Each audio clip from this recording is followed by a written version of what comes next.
علمہ اللہ القرآن کہ دو آدمیوں کے درمیان دو آدمیوں میں حسد جائز ہے. حسد صرف دو آدمیوں کے بارے میں کرنا جائز ہے، رشک کرنا جائز ہے.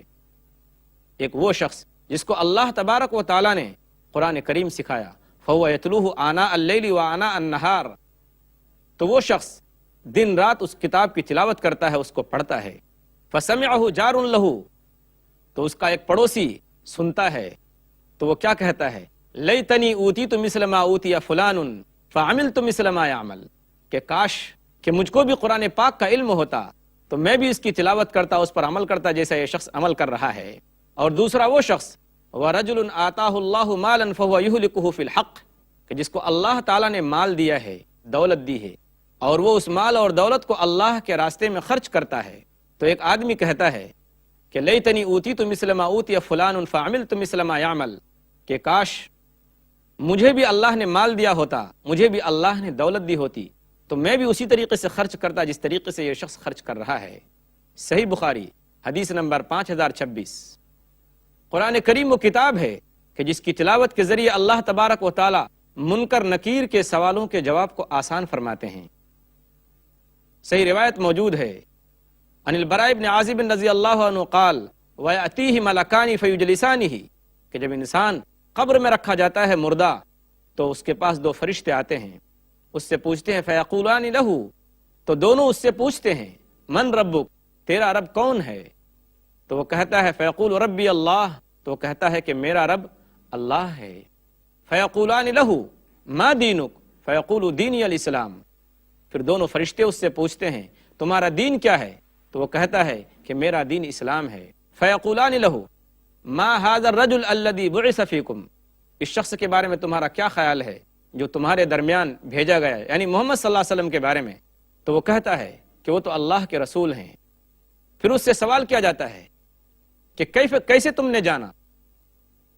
تو وہ کہتا ہے آمنت باللہ، تو وہ کہتا ہے کہ آمنت بہ فصدقت، کہ میں قرآن پاک پر ایمان لایا اور میں نے اس کی تصدیق کی. سنن ابو داود باب فی المسألۃ فی القبر وعذاب القبر حدیث نمبر 4753. گویا کہ قرآن پاک کی تلاوت اور قرآن پاک پر عمل، ان چیزوں نے میت کے اور مردار کے سوالوں کے جواب کو آسان کر دیا. ایک اور حدیث طبرانی کی روایت ہے، نبی اکرم صلی اللہ علیہ وسلم نے فرمایا کہ جب میت کو رکھا جاتا ہے قبر کے اندر تو فَإِذَا أُتِيَ مِنْ قِبَلِ رَأْسِهِ دَفَعَتْهُ تِلَاوَةُ الْقُرْآنِ، تو عذاب دینے والا فرشتہ اس کے سر کی طرف سے عذاب دینے کے لیے آتا ہے تو قرآن کی تلاوت اس کو دور بھگا دیتی ہے. وَإِذَا أُتِيَ مِنْ قِبَلِ يَدَيْهِ دَفَعَتْهُ الصَّدَقَةُ، اور جب اس کے سامنے کی طرف سے فرشتہ آتا ہے تو صدقہ اس کو دور بھگا دیتا ہے. وَإِذَا أُتِيَ مِنْ قِبَلِ رِجْلَيْهِ دَفَعَتْهُ مَشْيُهُ إِلَى الْمَسَاجِدِ، اور جب پیر کی طرف سے عذاب دینے والا فرشتہ آتا ہے تو اس کا مسجد تک جانے کا جو عمل ہے میت کا، یہ عمل عذاب کے فرشتے کو دور کر دیتا ہے. الغرض قرآن پاک کی تلاوت بہت سارے خیر اور بہت ساری بھلائیوں کا باعث اور سبب ہے، لیکن افسوس ہے کہ آج ہم نے اس کتاب مقدس کو چھوڑ رکھا ہے. یہی وہ کتاب ہے جس نے حضرت عمر رضی اللہ تعالی عنہ کی زندگی کو بدل کر رکھ دیا. یہی وہ کتاب ہے کہ جس کی تلاوت حضرت عمر رضی اللہ تعالیٰ عنہ کے سامنے کی جاتی ہے تو ان کا دل بدل جاتا ہے اور وہ اسلام میں داخل ہوتے ہیں. اس سے پہلے انہوں نے اسلام کو کتنا نقصان پہنچایا. بہن بولی عمر تو اگر مجھے مار بھی ڈالے، شکنجوں میں کسے یا بوٹیاں کتوں سے نچوا لے، مگر ہم اپنے دین حق سے ہرگز پھر نہیں سکتے، بلندی معرفت کی مل گئی ہے گر نہیں سکتے. بہن کا یہ جواب سن کر حضرت عمر رضی اللہ تعالیٰ عنہ کا دل نرم پڑتا ہے اور وہ اسلام میں داخل ہو جاتے ہیں. آج ہم نے قرآن پاک کو پس پشت ڈال دیا ہے. جو لوگ یہ سمجھتے ہیں کہ قرآن پاک قیامت کے دن ہمارے لیے سفارش کرے گا، بے شک صحیح حدیث موجود ہے کہ اقرأوا القرآن فإنه یأتی یوم القیامت شفیعا لأصحابہ، کہ لوگوں قرآن پاک کی تلاوت کرو اس لیے کہ قرآن قیامت کے دن سفارشی بن کر آئے گا.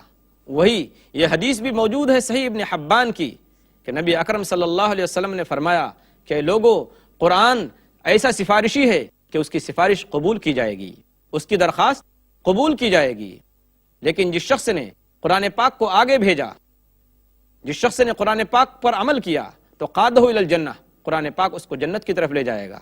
ومن جعلہ خلف ظہرہ، اور جس شخص نے قرآن پاک کو پس پشت ڈال دیا، اس پر عمل نہیں کیا، اس کو جہنم لے جائے گا۔ علامہ اقبال نے کیا خوب فرمایا ہے کہ خار از مہجوری قرآن شدی، شکوہ سنجے گردش دوراں شدی، اے تو شبنم برزمی افتندئی، در بغل داری کتاب زندئی۔ اے مسلمان، تو آج ذلیل اس لیے ہے کہ تو نے قرآن پاک کو چھوڑ دیا ہے۔ تیری مثال تو ایسی ہے، اس شبنم کی مانند ہے جو زمین پر پڑی ہوئی رہتی ہے اور لوگ پیروں سے اس کو رونتے ہیں، جبکہ تیرے بغل میں زندہ جاوید کتاب یعنی قرآن پاک موجود ہے۔ اس لیے میں ناظرین سے کہتا ہوں کہ گر تمی خواہی مسلمان زیستن، نیست ممکن جز بقرآن زیستن۔ اگر ہم اور آپ عزت کی زندگی گزارنا چاہتے ہیں تو ہمارے لیے ضروری ہے کہ ہم قرآن پاک کو اپنائیں اور اس کی دعوت کو عام کریں۔ قرآن پاک کے حقوق کیا ہیں؟ قرآن پاک ہم سے کس چیز کا مطالبہ کرتا ہے؟ آئیے ہم دیکھتے ہیں۔ قرآن پاک کے 5 حقوق ہیں۔ پہلا حق یہ ہے کہ قرآن پاک پر ایمان لایا جائے۔ آمن الرسول بما انزل الیہ من ربہ والمؤمنون، سورہ بقرہ، سورہ نمبر 2، آیت نمبر 285۔ رسول کے رب کی طرف سے جو کچھ ان کے پاس آیا، رسول اس پر ایمان لایا اور مومنین بھی ایمان لائے۔ دوسری چیز یہ ہے کہ قرآن پاک کی تلاوت کی جائے۔ الذین آتیناہم الکتاب یتلونہ حق تلاوتہ، سورہ بقرہ، سورہ نمبر 2، آیت نمبر 121۔ جن کو ہم نے کتاب دی وہ اس کی کما حق تلاوت کرتے ہیں، اس کو پڑھتے ہیں۔ قرآن کا تیسرا حق یہ ہے کہ قرآن پاک پر عمل کیا جائے، توحید کو اپنایا جائے، شرک سے بچا جائے، جو حقوق اللہ ہیں انہیں ادا کیا جائے، جو حقوق العباد ہیں، جو بندوں کے حقوق ہیں انہیں ادا کیا جائے۔ اللہ تبارک و تعالیٰ نے جن چیزوں کا حکم دیا ہے ان چیزوں پر عمل کیا جائے، اور جن چیزوں سے اللہ تبارک و تعالیٰ نے منع کیا ہے ان چیزوں سے بچا جائے۔ وما آتاکم الرسول فخذوہ وما نہاکم عنہ فانتہوا، سورہ حشر، سورہ نمبر 59، آیت نمبر 3۔ رسول تم کو جس چیز کا حکم دیں، جس بات کا حکم دیں اس بات کو کرو، اور جس چیز سے منع کریں اس سے رک جاؤ۔ قرآن کریم کا چوتھا حق یہ ہے کہ قرآن کریم کو سمجھ کر پڑھا جائے۔ اللہ تعالیٰ کا فرمان ہے وَأَنزَلْنَا إِلَيْكَ الذِّكْرَ لِتُبَيِّنَ لِلنَّاسِ مَا نُزِّلَ إِلَيْهِمْ وَلَعَلَّهُمْ يَتَفَكَّرُونَ، سورہ نحل، سورہ نمبر 16، آیت نمبر 44۔ اور جو کچھ ہم نے آپ کی طرف اتارا ہے وہ صرف اس لیے اتارا ہے تاکہ آپ لوگوں کو کھول کھول کر بیان کر دیں، اور تاکہ لوگ اس میں غور و فکر کریں، اس کو سمجھیں۔ کیونکہ جب ہم قرآن پاک کو سمجھ کر پڑھنے کی کوشش کریں گے تو ہمیں معلوم ہوگا کہ اللہ تبارک و تعالیٰ نے اس کتاب کو کس مقصد سے اتارا ہے اور اس کا پیغام کیا ہے، اور یہ کتاب ہم سے کس چیز کا مطالبہ کرتی ہے۔ قرآن پاک کا جو 5واں حق ہے وہ یہ ہے کہ قرآن کی دعوت لوگوں تک پہنچائی جائے، قرآن کے جو میسج ہے وہ لوگوں تک پہنچایا جائے اور اس کو عام کیا جائے۔ اللہ تعالیٰ نے حکم دیا اپنے پیارے حبیب کو، یا ایھا الرسول بلغ ما انزل الیک من ربک وان لم تفعل فما بلغت رسالتہ، اے رسول جو کچھ ہم نے تیری طرف وحی کی ہے، جو کچھ تیری طرف ہم نے بھیجا ہے اس کو لوگوں تک پہنچا دو، اور اگر تو نے اس کو نہیں پہنچایا تو تو نے رسالت کا حق ادا نہیں کیا۔ اللہ کے رسول صلی اللہ علیہ وسلم نے ایک عام امتی کو حکم دیا کہ بلغوا عنی ولو آیہ، کہ اے لوگو، اے مسلمانوں، تم پہنچا دو میری طرف سے، تم میری طرف سے پہنچا دو، چاہے وہ ایک ہی آیت کیوں نہ ہو۔ علامہ اقبال نے کیا خوب کہا ہے کہ وہ زمانے میں معزز تھے مسلمہ ہو کر، وہ زمانے میں معزز تھے مسلمہ ہو کر، اور تم خوار ہوئے تارک قرآن ہو کر۔ ہماری اور آپ کی ذلت کا راز، ہماری اور آپ کی پستی کا راز، ہمارے اور آپ کے زوال کی وجہ قرآن پاک کو چھوڑنے کے علاوہ اور کچھ بھی نہیں ہے۔ آئیے ہم اپنی عظمت رفتہ کو واپس لیں، آئیے ہم اپنی کھوئی ہوئی عزت کو پائیں، قرآن پاک پر عمل کریں، قرآن پاک کی دعوت لوگوں کو دیں، قرآن پاک کے پیغام کو عام کریں۔ ہم اللہ تبارک و تعالیٰ سے آپ کے لیے بھی دعا کرتے ہیں اور اپنے لیے بھی اور تمام مسلمانوں کے لیے بھی کہ مسلمان کا ہر بچہ قرآن پاک کا داعی بنے، مسلمان کا ہر بچہ قرآن پاک کی دعوت کو لے کر مشرق و مغرب، پورب اور پچھم ہر طرف پھیل جائے، اور اللہ کے بندوں کو بتا دے کہ جس چیز کے تم پیاسے ہو، جس چیز کی تم کو تلاش ہے، جس چیز کے لیے تم پریشان ہو، وہ چیز ہمارے پاس موجود ہے۔